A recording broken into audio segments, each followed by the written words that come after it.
Hello everyone, welcome back to the World Cup final chat. With me as usual is Pinakin. Hello. Hi Alap and hi to all our viewers. Yes. So it has been a day and a half since the final.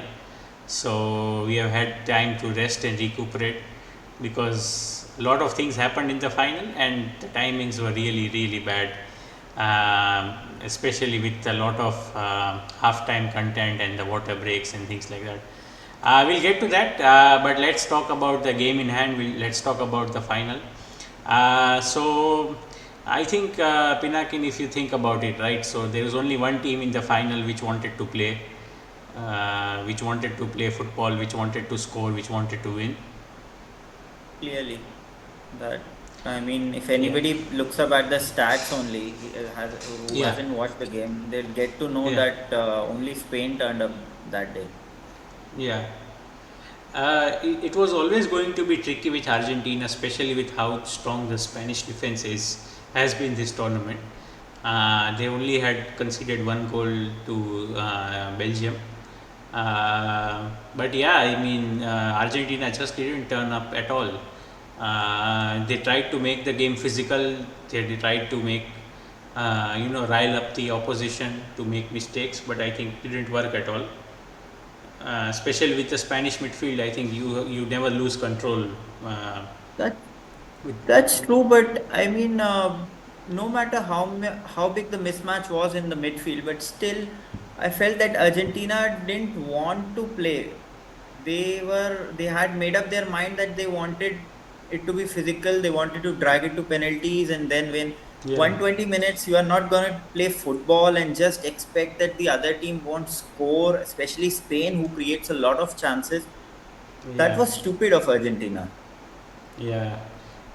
Especially say last World Cup against France, it was a pretty open game, but that's because France Yes. like to play open, and I think the Argentina team was also bit more faster and more. I felt that Yeah, Di Maria was the yeah, difference.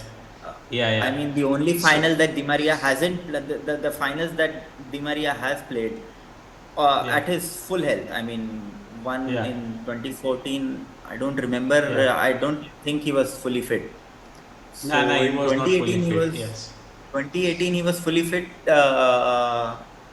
and 2022 he was fully fit and he delivered the results. So Di Maria, kind of a player Argentina really missed. Yeah, and also with France you always try to get opportunities because they always try to attack in numbers, so leaving gaps behind. But with Spain you never get that. It's traditionally never been their style. They try to create the perfect goal, not look for half Yeah. chances. So The so thing so with it was never this gonna Spanish happen. team, Yeah, the thing with this Spanish team was that they played as a complete unit. It's if you compare individually to, let's say, a 2010 Spanish team, yeah, I guess only Rodri and Cucurella would make it into the 11 based on the form that they displayed in World Cup. I'm leaving yeah, out Yamal because Yamal didn't have that big an impact. yeah, But collectively, they only conceded one goal. yeah. That I think speaks it volumes was about how they played. I think it was the same in the 2010 edition as well. I think they only conceded one or two goals. They conceded Uh, two. They yeah, two. Yeah, conceded one against Switzerland, and then one they one. conceded against Chile. Chile, I guess. Yeah, yeah, yeah. The first game they drew against Switzerland. Yeah, They lost to Switzerland because I remember they that lost. Yeah, they were the first team to win a World Cup after after losing their losing the inaugural first game. match. Yeah, yeah, yeah, Yeah, yeah. Yeah. So yeah. It was pretty much the same this time as well. I think drawing to Cape Verde. Cape Uh, Verde. yeah, Cape Verde, yeah. interestingly, gave a tough time to the defending champion, to the champions as well as the previous champions. Yeah, as well. Yeah, yeah. I think Argentina always had issues, like even against Cape Verde, especially against Egypt. I think they shouldn't have progressed from that tie anyway. So, in a way, it's deserved, I think.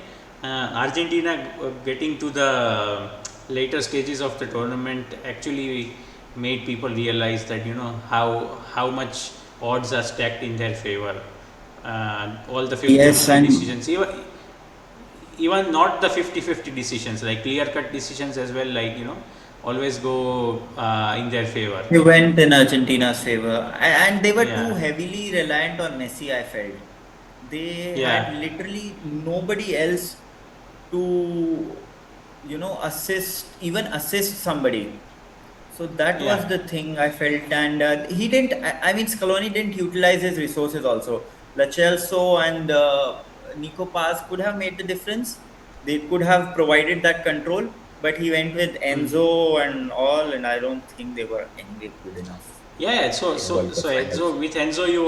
With Enzo you always try to make the game physical, which resulted Yeah, in pretty expected red card red card. I for mean, he him. should have been sent off Yeah, pretty earlier, to be honest. yeah. So yeah, let's talk about the build up to the goal. I think you have made quite a nice screenshot. So let me share that with Yes. the audience. Yeah. We came to know just a second. Yes. It was Yeah. a very good I run by yeah Farhan.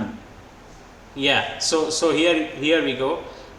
So yeah. So in the extra time, here we have Ferran. It's not shared on the screen, Alap, yet. No, It hasn't been it is shared. shared. It is shared for from. Acha, right. Okay, now yeah, Yeah. yeah, So obviously the player I've highlighted in blue is Farhan, and the one in yellow yeah, is Simeone. So yeah, Simeone was actually tracking Farhan's run, yeah, and in the next pick yeah, we can see that Simeone has lost Farhan. And I yeah, think it was an intelligent cross by Pedro also to give it on the far post, because they were defending really compact, the Argentines. And then the cutback header by Nico to Farhan was a really smart move. But I mean, that is what teams often do when the opponents have parked the bus. yep, yep. Pretty much so. And yeah, so that makes Spain two times champions. And for Madrid, I think having no players in the squad of a Spanish team which won the World Cup is a bit of a something which stings a bit. But yeah, I think Kukurea, the silver lining, is in the team of the tournament for most people as well. Yes. I mean, Yeah, who would go par? I mean, Spanish defense would definitely make it yeah, into the FIFA World Cup yeah. 11. And we had like a lot of the Spanish winning team of 2010 in attendance there. But the Yes. best thing was Ramos bringing out the trophy. Ramos bringing out Like the that trophy. was yeah. The I thought fun. it would There were have many. been yeah. There were many I thought funny it might have incidents. been Casillas, yeah, but maybe they didn't Casillas bring brought in Casillas. 2014. I remember. Yeah, Casillas brought it in 14. 2014. Yeah, Yeah, after but winning that was 2010. So yeah. So that was them handing the trophy back to the winners Germany. But yeah, so Ramos, man, that was a pretty much aura farming moment for him. You know, back in the center stage once again. Ramos was really complaining about some of the tackles that Argentinians were doing on the Spanish players. I think if he would have been there, like there would have been a red card on the Spanish team as well. Yeah. But I think the 2010 Ramos was quite different. I think he played right back. He was not that aggressive. I think that the moment he Ramos, started moving to this, yeah, look, Ramos had his moments where he lost his mind completely. But the fact of the matter is, I haven't seen a better big match player in as a centre back yeah, than Ramos. definitely. That's what I said. Once he moved to the center, especially during the Mourinho eras and things like that, I think he became a better player and he became a clutch player as well. Like Like he can, there are countless clutch moments in league winning And campaigns, in the Champions most League of the finals. even most of the Madridistas don't know how good Ramos was as right back. He was Yeah, the best right back of that when he was playing on the right side. He was the best right back. yeah, But when he shifted to he centre back, was. then he became the best centre back as well. So he was quite Yeah, versatile. and especially like the two positions are not usually interchangeable. Like right backs usually require more running down the flanks, more stamina, I crossing felt and all. that the fact that he played right back and then he shifted to centre back really helped him as a centre back because Marcelo used to leave a lot of gaps, which Yeah, Ramos could cover because he had played on the right side, so he yeah. knew, I mean, how to cover those gaps. Oh, I think also the fact that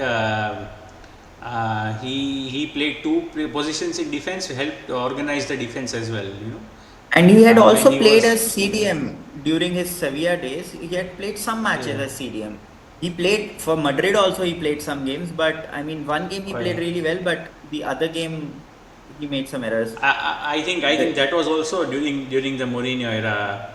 no, that I think was, it was, I'm talking about Mourinho era also he played, but I was talking about mainly Ancelotti time when yeah. we actually didn't have a CDM, when we sold off, uh, we had a swap deal with, not a swap deal exactly, but we sold Alonso to Bayern and then Alonso we to Bayern, got Cruz. and We bought Casemiro Cruz, was loaned sold out to Porto on a buyback. Sold to Porto, Porto on a yeah, buyback, I think it was. Yeah, buyback or yeah, maybe loaned, yeah, I don't remember yeah, exactly. yeah, yeah, yeah. So yeah, I mean, and the last thing I think we needed to talk about was like especially the incident that happened.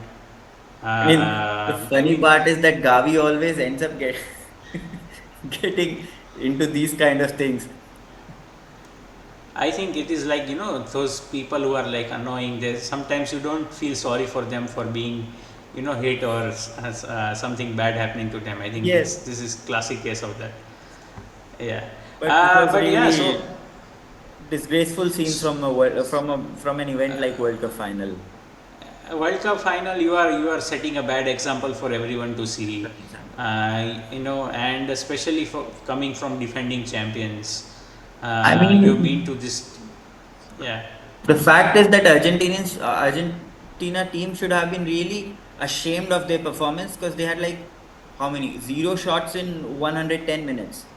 The last two yeah, shots also came because I mean Spain were absolutely on the playing a low block and they were totally on the defensive.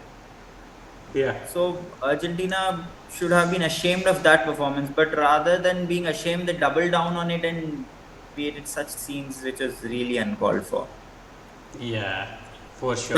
Somebody really said that it ended up pretty much like the Falkland War. Falkland Wars, So, yeah, no shots on having target. literally no shots on target.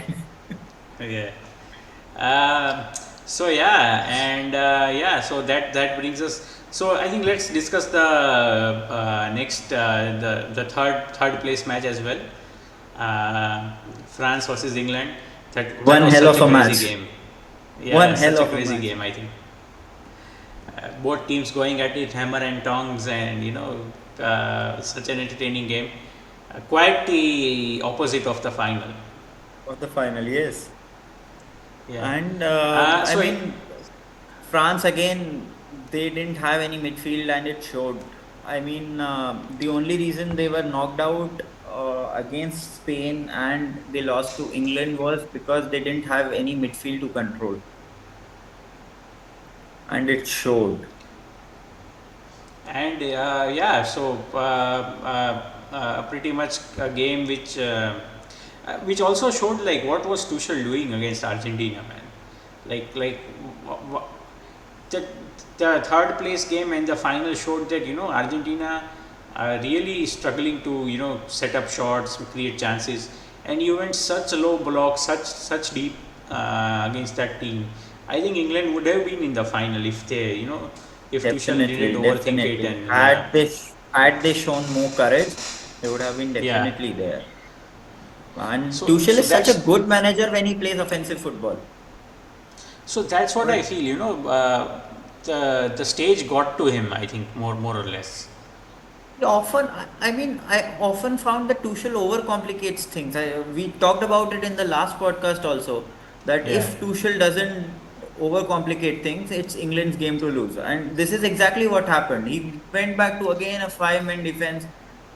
You can't play five-man defense if you are not traditionally used to playing five-man defense. It Yeah, needs a and lot of and and coordination. and like I said, if you play a five-man defense, you are losing a player in the midfield, so you are losing the control of the game anyways, right? So because a five-man defense is basically just a three-man defense with two wing backs, but Backs. yeah, so you lose your control in the midfield, and and inherently it pushes you back. It doesn't allow you to attack as much. So yeah, but then also Bukayo Saka being back also helped them. Yes. Um, yeah, but yeah, a couple of Madridistas scoring like Jude Bellingham and Bellingham Mbappe. scored a really beautiful goal. That was a really Yeah, impressive goal. and Mbappe becoming the top scorer of the World Top scorer Cups. of the World Cup. No, there were a lot of positives. Mbappe's performance this World Cup, Bellingham's performance this World Cup, even Vinny carried Brazil, Yeah, and Messi carried Argentina single-handedly. There's yeah, no doubt about it. Spain showing that if you play as a collective unit, you can win the World Cup. You don't need those stars and you don't need that special talent. Just playing simple yeah, football. And I think the credit also must go to Cruyff, to be honest. It was philosophically, they totally played what Cruyff had said, that keep the ball. If you keep the ball, you don't let the opponents create chances. And that's exactly what happened. true. So yeah, and I think the players being on such great form also is good for Madrid. I feel with Mourinho I bringing a hope more they count. I Yeah, hope they bring him. Konate's performance, to be honest, was really disappointing.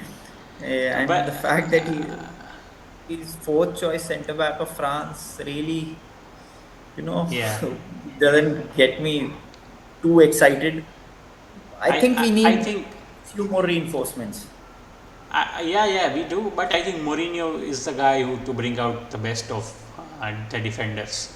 And yeah, so far I think we have been the last Arbeloa and Alonso had been a little bit complicating things. I think Mourinho will bring it back to basics, defend well and just try to counter.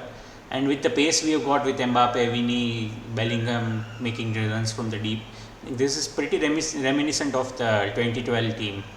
It scored goals for Mourinho fun. also, my only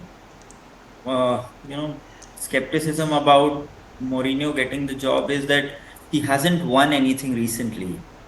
That is one criticism that I have of Mourinho. I mean, if he finds that old side of his, definitely we are going to win some big trophies. But I'm still not too excited about what's going to happen. I'm still a bit skeptical, especially after the two seasons that we have had. There are I, yeah, I think there it is it a was I think it was coming the last couple of seasons. I think the extended format of the Champions League also is a bit hurting to the players as well. Like additional games Yes, but I and feel that there is Vinny and Mbappe, can they play together? Now, yeah. do we have our left back position sorted out? If if you ask me, I would swap Vinny for Olis. Quick Like call. yeah, I mean, I see, would. if you do that, I think you get Mbappe on one flank, on Olise on another flank, and that would be the ideal position. Okay, so you And want to bring Mbappe back on the left side. yeah, yeah, I think that is where he did his best work. Uh, Yeah, I do agree. I do agree that club will have to make a choice out of Vinny and Mbappe, whom to start on left, and they need to buy a good right winger. And if Mbappe moves to left wing, which is the best place for him, or if they decide to ship him, then they need a striker. I also feel they need somebody in the midfield like Rodri to control the tempo. So that's what the news are circulating today, right? Rodri being linked with a move, and They say that Perez doesn't I want think him. I think Perez is skeptical as usual with giving contracts to 30-year-olds, Could especially be. Yes. after the World Cup he's had. His price and his demands would be quite high. But as we have seen, like quality players whose intelligence on the ball is their trademark. I think age is not that important for them. And we saw that with Modric. Yeah. But the So thing so is that so Rodri has a knee issue. So, I mean, I get that. There were also reports that because Perez's rival was preferring Rodri, that also could be the reason. I mean, we saw yeah. how Perez treats people who have been signed by his rivals. Yeah, I mean, Perez That has could be a his reason. he has his biases as well. So of Yes. course, yeah. I So also feel we yeah, need so a good centre back as well. I mean, somebody like Schlotterback or Bastoni, maybe one of that kind we do need. I think now Perez does understand that we do need some reinforcements. I think we have had a couple of low key seasons transfers wise, and I think this is now the right time, especially after trophyless season and underwhelming all throughout. I think you cannot do the same thing over and over expecting different results. So something has to give transfers wise, and yeah, let's see how it turns up. Yeah, so it has been a great World Cup. I think it gave us the opportunity to restart the podcast. So that has always been a highlight. And yeah, we hope to keep doing this. We have got some lovely comments from people, and yeah, we'll do a season look ahead when the club competitions resume. Ahead of that, I guess the preseason is starting from 28th I think so. against. Yeah, but I think the World Cup players are getting a 2 week break or something like that. Yes, yes, they'll get some days off. Yeah, They'll join late. yeah, yeah. Yeah. So yeah, I mean, thank you everyone for listening and joining. Are we have we discussed everything? Are we missing out something? No, I think we talked about everything we wanted today. Yeah, yeah. Yeah, yeah. All right. Thanks, Pinakin, for joining, and thank you everyone for listening. We'll join you soon. Hopefully, won't be such a long break. So yeah, thank you. Thank you. Good night. Bye. Good night.